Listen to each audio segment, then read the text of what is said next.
Graça e paz, meu irmão, minha irmã, povo de Deus, povo abençoado. Nós queremos mais uma vez compartilhar com você a palavra de Deus nessa terça-feira que nós dedicamos à oração e queremos pedir ao Senhor que esteja nos abençoando nossas vidas, abençoando nosso coração, abençoando nossa alma, que nós possamos dia após dia estarmos atentos àquilo que Deus quer falar conosco na palavra dele. E eu quero compartilhar um texto com você que está escrito em 1 Timóteo, capítulo 2, versículo 8, que diz assim: Quero, pois, que os homens orem em todos os lugares, levantando mãos santas, sem ira e sem animosidade. Palavra de Deus para nossas vidas, que para nós que somos o povo dele nessa terra. Queridos e queridas, eu olho para esse texto, quando nós lemos o início desse capítulo, nós percebemos aí umas orientações muito especiais para a igreja do Senhor, através do apóstolo Paulo, direcionado a Timóteo como obreiro da casa do Senhor, como um pastor jovem. Ele está dando algumas diretrizes para aquela igreja. E nesse capítulo em específico, quero deixar você curioso aqui, ele fala muito sobre oração, fala muito sobre prática da oração, sobre viver a intercessão, sobre falar com Jesus, sobre orar do jeito certo e sobre chegar no altar do Senhor sem que nós possamos inclusive ser rejeitados, O versículo bíblico, a primeira coisa que ele nos diz, ele diz assim: quero que os homens orem. Porque talvez naquela época esse era o papel do sacerdote da casa, ser o intercessor, que era uma cultura local. Mas eu acrescentaria aqui: quero que os homens e mulheres desta igreja amada orem, e orem o tempo inteiro, orem com dedicação, orem com fervor, orem em todos os lugares, orem em todas as circunstâncias, orem no meio da pandemia, orem pela cura, orem pela restauração, orem para que as criatividades possam acontecer no meio da igreja, do povo de Deus, nesse tempo que se chama hoje, onde muitas vezes os nossos cultos ficam enfados. E nós, muitas vezes, não só o pastor Claudimar, mas as nossas igrejas têm que fazer malabarismo para que o culto seja mais criativo através das redes sociais e possam atrair a sua atenção por mais de 10 minutos, Louvo a Deus pela vida dessa igreja, por aqueles que têm intercedido, por alguns contatos que têm recebido, especialmente porque estão dizendo: estou orando por você, pastor. Mas estenda a sua oração, homens e mulheres. A palavra de Deus diz: estenda a sua oração aonde você estiver, não pare de orar. Antes de tomar qualquer decisão, antes de fazer qualquer crítica, antes de fazer qualquer palavra, direcionar qualquer palavra, pense com carinho, ore para que o Senhor dê sabedoria, discernimento, dê criatividade, dê soluções para os problemas que estão muito próximo de nós. Nós não vivemos sem problema, nós estamos cada dia superando problema. Isso é maravilhoso, Isso é tremendo. Deus tem nos dado sabedoria para poder lidar com situações que são extremamente difíceis de lidar.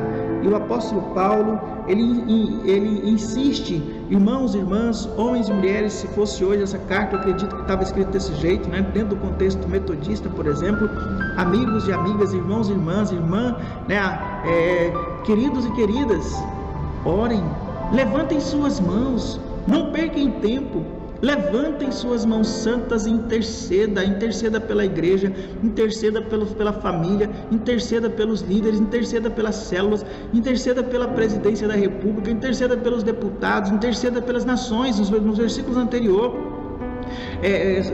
o texto vai falar sobre isso. Orem pelos homens, pelos governantes, para que eles tenham uma capacidade de governar, para que eles tenham sabedoria, para que eles tenham discernimento, para que eles tenham condições e tenham paz para governar a nação. Porque se o governo vai bem, nossa vida vai bem. Se o governo vai mal, também nós somos prejudicados.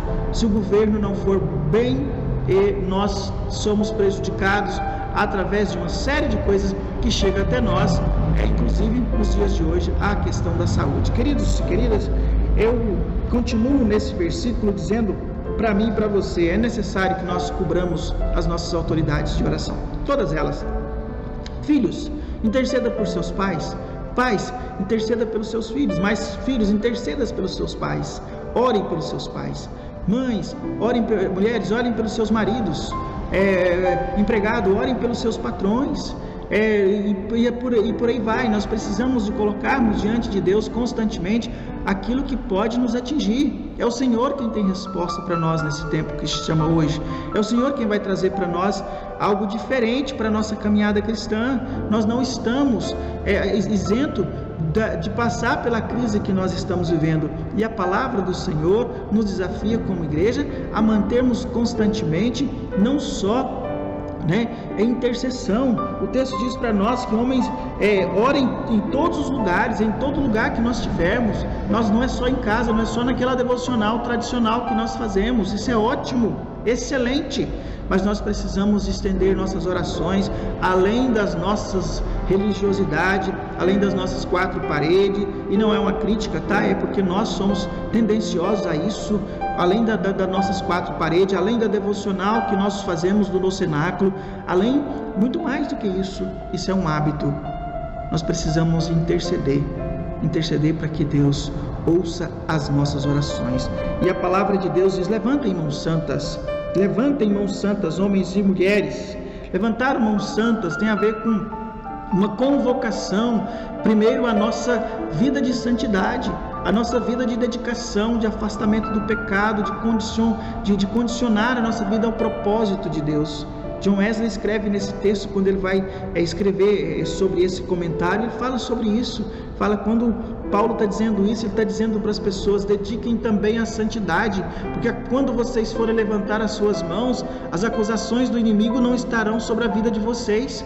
Nós precisamos de buscar essa santidade no Senhor e de viver essa santidade, para quando nós erguermos as nossas mãos, nós termos convicção de que aquilo que nós estamos colocando está dentro de um propósito do Senhor, está pronto para ser respondido pelo Senhor, está pronto para que os anjos do Senhor, assim podemos pensar, venham ao nosso encontro e tragam as bênçãos que nós estamos buscando, as respostas que nós estamos desejando, aquilo que nós estamos apresentando diante do Senhor.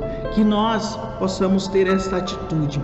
Nós somos homens, nós somos mulheres, somos uma multidão de pessoas que tem um acesso direto ao trono da graça do Senhor, que temos o livre acesso a entrar na presença de Deus e buscar essa presença maravilhosa e trazermos os céus na terra. Essa semana eu ouvi um comentário de uma pessoa conhecida minha sobre a morte de um grande homem de Deus, Morris Cirulo. Ele falou num dos seus textos, num escrito que ele fez numa postagem do Instagram: morre Cirulos. E ele diz o seguinte: o homem que viveu o céu na terra. No entanto, Morris Cirulos não foi para o céu, ele já estava no céu. Que profundo isso, né? Que intensidade essa palavra. Que bom seria, quando nós partíssemos dessa terra, as pessoas tivessem essa convicção acerca das nossas vidas. Pessoa que viveu o céu na terra, que mesmo no meio das turbulências da vida, ele conseguiu viver uma vida de santidade. Ele conseguia trazer nas suas experiências santidade, para que as pessoas que estavam à sua volta entendessem que Deus era santo, que Deus era tremendo, que Deus é poderoso, que Deus é maravilhoso. Quem já leu o texto dele sabe, é uma coisa tremenda mesmo, uma experiência magnífica. Então o Senhor nos convida a uma vida de santidade, a uma dedicação plena à santificação. Queridos, nós podemos até dizer: pastor, isso é muito difícil. Não é. Bastamos nós lermos a palavra de Deus. Não estou falando que nós estamos isentos de pecar. Nós não podemos cometer o pecado por iniciativa própria, mas nós precisamos de fugir do pecado e dedicarmos ao Senhor. E todas as vezes que nós errarmos, corrermos ao pé do Senhor e pedir perdão, conversar com o Senhor, falar: Senhor, eu errei, eu peço a tua ajuda, eu não estou dando conta, eu quero vivenciar a minha experiência com o Senhor, mas eu estou com dificuldade. Então, levantar mãos santas significa nós estarmos constantemente fugindo de tudo aquilo que tenta nos afastar da presença de Deus, que tenta nos levar para longe do Senhor. Posso enumerar algumas coisas que é muito comum: a murmuração, a fofoca, a mesquinhez financeira, a um monte de coisa a crítica indevida, ao desejo que muitas vezes nós temos contra as outras pessoas, para que os outros se deem mal, né? Isso é natural, inclusive, do ser humano, para que nós venhamos a dar bem. Isso tudo, Deus não vai responder a nossa oração. E o texto continua dizendo para nós, né? Quando o apóstolo Paulo escreve: levanta as mãos santas, sem ira. Quantas vezes nós chegamos diante do Senhor? Quantas vezes o crente chega diante de Deus irado e fala: Senhor, eu preciso, faz uma oração forte, como dizem por aí, que o Senhor derrube aquela pessoa para que ela saia do meu caminho, eu não quero mais a presença dela, mata ela, Senhor. Às vezes nós temos, já aconselhei pessoas, nós temos atitude desse jeito também. Aconselhei pessoas que pensaram assim, muitas vezes nós temos atitude. Então a nossa ira, a palavra de Deus diz que não deixe o sol se pôr sobre a vossa ira. Nós precisamos de conter-nos diante do Senhor e de buscarmos a presença de Deus, de colocarmos as nossas mãos, que essas mãos sejam santas, que as nossas mãos sejam abençoadoras, não mãos que maltratam, que espancam, que batem, não é isso. Mãos que abençoam, mãos que repreendem, mãos que sejam estendidas, mãos que voltem um para o outro, mão que está pronta para poder ajudar financeiramente, mãos que está pronta para poder servir no altar, mão que está pronta para poder levar o evangelho, segurar a palavra, folhear a Bíblia e assim por diante, crescermos na presença do Senhor. Não, com atitudes de ira nós não chegaremos a lugar nenhum. E eu quero concluir essa palavra de hoje dizendo para você outra parte, o finalzinho do versículo 8, sem animosidade. Quantas vezes, por causa de pequenas coisas, seja essa com a esposa, com o filho, com a família, com a presidência da república, com o Instagram, com o Facebook, com a live, com o preparo do culto, com o louvor, com o pastor, com outras pessoas à nossa volta, no trânsito, com tantas outras coisas, nós levantamos a nossa animosidade a 1000. Ontem eu estava vindo em determinado lugar de Goiânia, já era tarde, mais de 10 horas, e estou tentando dar a oportunidade para um caminhoneiro passar. Eu estava devagar, era dentro da cidade, né? E de repente ele me dá uma fechada e me joga em cima do canteiro. E aquela hora eu falei assim, eu estava no telefone com a Cris, até porque eu tinha ligado urgente com ela, né, para conversar com ela, e falei para ela: preciso desligar, né, e na minha vontade de desligar era simplesmente para poder esculachar com aquele caminhoneiro, bater farol alto, meter o dedo na buzina e se esculhambar com ele. E eu sei que no caminho, um percurso muito, muito curto ali, né? Ele não dava seta na minha frente, eu não tive mais a coragem de aproximar daquele caminhão, pelo menos por 2 ou 3 quilômetros, não tive mais a coragem de ultrapassá-lo, reduzi a velocidade, vim devagar, fiquei preocupado até com um possível assalto, né? Vim preocupado, mas ele levantou o ânimo comigo. Ele não dava seta para a direita, não dava seta para a esquerda, ele fazia curvas no meio na minha frente. Eu falei: gente, que ignorância, para que eu vou entrar na briga? Se eu for nessa animosidade que ele está, nessa ira que ele está, eu buzinei para ele porque eu estava ali quase sendo prensado entre o caminhão. Foi um livramento. Mas depois eu fui embora para casa pensando em tudo aquilo, vim embora para casa pensando em tudo aquilo. Eu poderia ter entrado na briga, eu poderia ter feito tantas coisas erradas, eu poderia ter criado circunstâncias ali, né? A gente não sabe que se um ou outro levantar a voz, se os dois alterar, pode dar até morte, né? Dentro desse contexto a gente sabe disso. E queridos, quando a palavra diz para nós não termos animosidade, isso é uma situação. Mas quantas vezes dentro da nossa própria nosso ciclo de relacionamento religioso, cristão, dentro da nossa própria igreja, a gente, porque discordamos de alguma coisa, concordamos mais com isso ou com aquilo, uma igreja está aberta, outra está fechada, né? Nós levantamos os nossos ânimos, nós apelamos uns com os outros, nós de alguma forma oramos até para que dê errado. A palavra de Deus diz para nós levantarmos mãos santas, mãos que abençoam, mãos que estende ao céu e fala: Senhor, cumpra-se o seu propósito, não seja o propósito do homem, não seja o propósito meu no meu ministério, mas seja o propósito eterno, o propósito que me leva pessoas para a eternidade. o propósito que muitas vezes eu vou ter que renunciar a muitas coisas na minha vida, mas que esse propósito possa levar gente, homens e mulheres, para o céu, possa levar gente para viver com o Senhor, comigo na eternidade. Isso que nós precisamos de buscar. E eu quero muito encerrar essa palavra dizendo para você, queridos e queridas, abra mão de toda ira, abra mão de toda animosidade, abra mão de toda chateação, de toda murmuração, de tudo aquilo que possa tentar te atrapalhar da presença de Deus, porque é o melhor lugar para estar.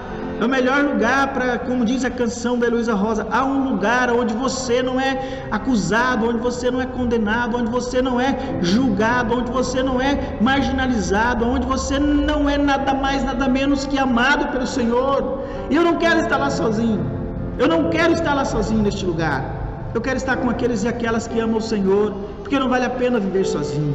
Eu quero estar no Santo dos Santos com pessoas lindas, maravilhosas, que amam o Senhor. Eu quero estar no Santos dos Santos com a minha igreja, com a igreja cheia de gente, com a igreja buscando servos e servas, levando pessoas a um compromisso com a vida eterna, levando pessoas a viverem uma experiência genuína com o Senhor, levando pessoas a entenderem, como diz o texto anterior, que Jesus Cristo é o único mediador entre Deus e os homens. Para isso os meus joelhos precisam dobrar. Para isso a minha boca precisa de ficar calada em situações. Para isso eu tenho que controlar a minha língua. Para isso eu tenho que controlar minhas exposições, a minha fala muitas vezes com o outro, para que Deus haja em mim, para que as pessoas entendam que eu tenho uma vida, uma busca de santidade. Em nome de Jesus, que essa palavra possa fazer diferença no teu coração, que você que está aí do outro lado nos assistindo possa entender que Deus te chama para a santidade, para que todas as suas orações sejam respondidas e alinhadas ao propósito dele. Que você que está assistindo pela primeira vez possa ser tocado pelo Espírito Santo e ser conduzido ao caminho da eternidade. Em nome de Jesus, esta é a palavra que eu deixo para você. Deus te chama, meu irmão, minha irmã, meu amigo, minha amiga, para um propósito eterno. E esse propósito nos leva a um caminho de santidade. Em nome de Jesus, convido você, meu irmão e minha irmã, a tirar um tempo hoje, nesse dia que nós reservamos para oração, para interceder pelos enfermos, interceder por conversões nessa época, interceder por quem está doente, interceder por aqueles e aquelas que precisam da graça do Senhor. Em nome de Jesus, vamos orar? Eu quero colocar diante para vocês nessa noite algumas situações, né? Orem, nós temos familiares que estão entubados na UTI, tem família minha que está entubada na UTI. Nessa semana passada nós perdemos muitas pessoas dentro da igreja metodista, das nossas igrejas metodistas, mas por outro lado também nós temos que glorificar o Senhor, que muitas daquelas pessoas, inclusive que nós ficamos preocupados, estão livres do vírus. E outras situações, há muitas coisas que estão levando as pessoas à ansiedade, a coisas que estão sendo tumultuadas à sua volta, e nós queremos, em nome de Jesus, fazer parte de um exército que tem clamado ao Senhor, que tem orado ao Senhor e que vai levar a paz no meio da turbulência. Feche seus olhos, eu quero orar com você. Deus querido, nós te louvamos, te agradecemos pela presença do Senhor nessa noite no nosso meio. Queremos colocar diante do Senhor todos aqueles que estão passando por tribulações, por aflições, estão sendo atingidos por esse vírus, aqueles que estão entubados na UTI, aqueles que precisam do seu alcance, internados talvez na UTI como precaução, que o Senhor esteja levando a cura naquele local, Pai. Abençoa irmãos dessa igreja que estão internados, abençoa, Senhor, parentes nossos que estão internados, que estão em estado de gravidade. Também te pedimos que o Senhor esteja consolando aqueles que perderam seus familiares durante essa semana, que a sua presença possa inundar esses corações, que o Espírito Santo possa estar com eles. Abençoa a vida do teu povo, Pai, e que nós, que não estamos sofrendo com o vírus, possamos estar de joelho como igreja do Senhor, tirar dos nossos lábios tudo aquilo que vem atrapalhar a nossa comunhão e a nossa entrada no Santo dos Santos para glorificar o teu nome e para alcançar as bênçãos do Senhor. Oramos em nome de Jesus. Deus abençoe sua vida. Você que está nos assistindo pela primeira vez, Deus te abençoe, que essa palavra possa atingir o seu coração, que você possa se sentir tocado pelo amor de Jesus Cristo. Nós continuamos orando pode deixar na descrição do YouTube, que nós temos orado pelos pedidos, ou mandar o seu pedido no grupo do WhatsApp da igreja. Nós estamos à sua disposição, que é o número também que está aí nas nossas redes sociais. Deus abençoe, continuamos orando, nós continuamos orando por você. Em nome de Jesus.